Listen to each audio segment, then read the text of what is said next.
No one wants to hire a one-on-one personal trainer for $800 a month. And so I'm thinking like, man, I'm losing clients here.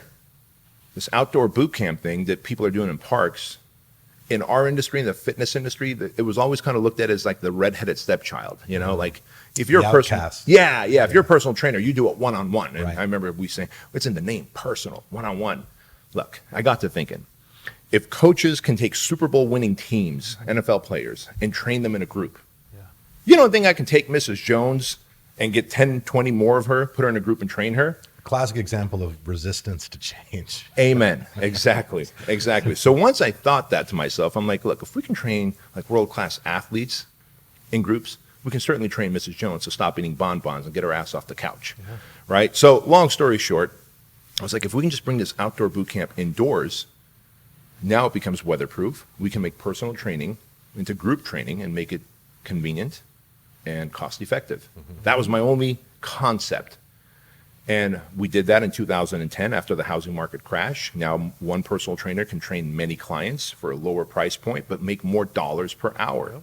And as it turns out, it grew. And by 2012, we became an official franchise. 2015, 16, 17, 18, 19, we hit the Inc. 5000 and Inc. 500 list, and Entrepreneur 500 fastest growing franchise. It was just like this hockey stick of growth and pain and frustration. And the faster you grow, the more cracks your business has.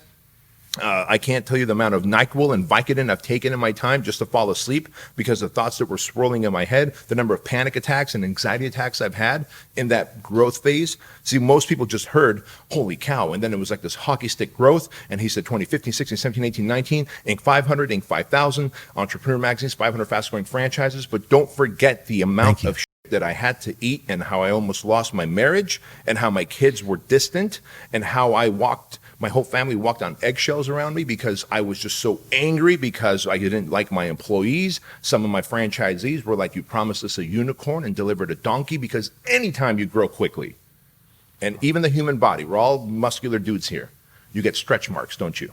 Because the skin can't keep up with the growth of that muscle. You get stretch marks. Those stretch marks are there for a reason. They're a sign telling you something. And that's what I had missed.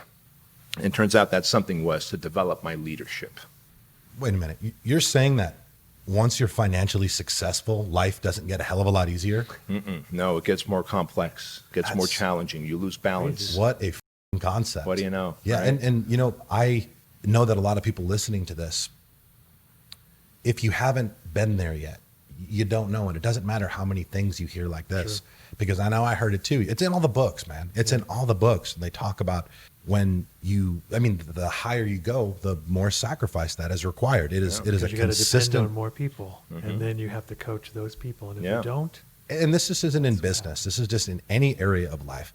The more you grow, the more you become, the more shit that you have to put up with. And there's literally no getting around that. Sacrifice is a mandatory essential, not only part of life, the discomfort and the suffering, it's a part of growth. And I think where a lot of people fuck up is the pursuit of the avoidance of that, trying to live their life in such a way where they can somehow try to just elude the suffering. Ironically, we've all gone through those things, and at the time it sucked. Yeah.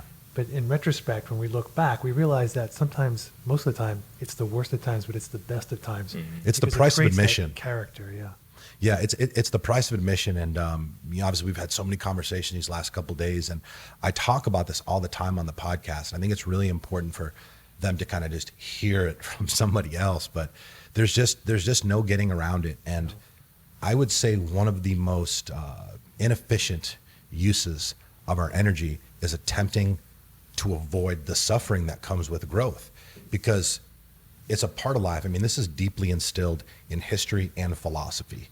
The fact is, you can suffer your way to greatness, get something out of it, or you can suffer in stagnation. That's a choice. True. It's one of two things, and unfortunately, we have the ability to choose which one. We do, and to that point, suffering over time will introduce you to your highest self. So fucking true. It's a guaranteed. You are not put on this planet fully evolved. No. We're just not.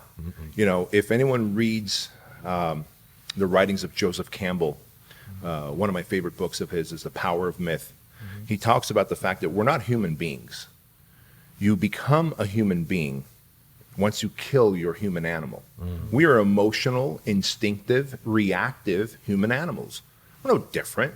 You know, like I said to your team out there, if I take away their money, their food and water, they're going to go out there and figure out how to hunt, How to survive. how to survive. And it might get a little violent, right? We're human animals.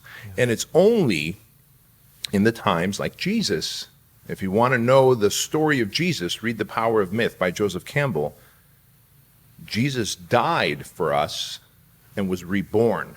Our human animal must die, and you must be reborn as a human being, in touch with the consciousness. My body is a vehicle, my eyes are the window.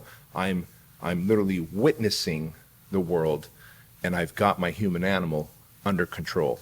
And it's that evolution that takes place through suffering. And Jesus suffered, didn't he? Oh, yeah. And so when you think about it, and people are like, dang, is B preaching Christianity? No, I'm actually saying there's not a man up in the sky, in my opinion, with a beard, looking down, judging my future.